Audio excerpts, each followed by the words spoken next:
Dogajanja poln poletni prestopni rok se nadaljuje, po številnih prihodih je napočil čas tudi za odhode. Vijolični bojevnik Aljoša Matko bo odslej igral za našega nasprotnika v letošnjih kvalifikacijah za švedski Hammarby. Neka stopnička več v moji karieri, odločil sem se za prestop v Hammarby, že malo tudi poznam okolje, bili smo tudi tam nedolgo nazaj, tako da sem zelo vesel, da grem.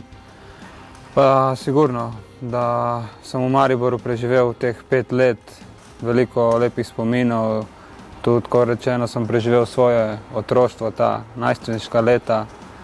Marsikaj smo dali soigralci skozi, tako da mi bo Maribor zavedno ostal v dobrem spominu. Mladi slovenski reprezentant je prišel v Ljudski vrt pri 15 letih, v mlajših selekcijah se je izkazal z izjemno učinkovitostjo, s katero je potem nadaljeval tudi v članski zasedbi. Takrat pri 15 letih sem se odločil, da gremo doma.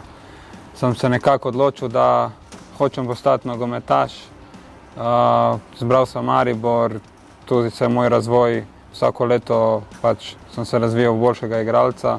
Na koncu tudi zaigral za prvo ekipo in uresničili so se mi, tako rečeno, sanje, ko si igraš za mlajše selekcije Maribora, ko mi čakaš, kdaj boš nastopil za prvo ekipo, zaigral na Ljudskem vrtu pred navijači. Gol v domačem večnem derbiju, številne odlične igre, nenazadnje tudi pred nekaj dnevi proti Radomljam, zdaj pa slovo od nogometnega doma imenovanega Ljudski vrt, v katerem so ga tudi navijači vzljubili tako, da so mu nadeli naziv vijolični bojevnik samo po enem pravem članskem letu.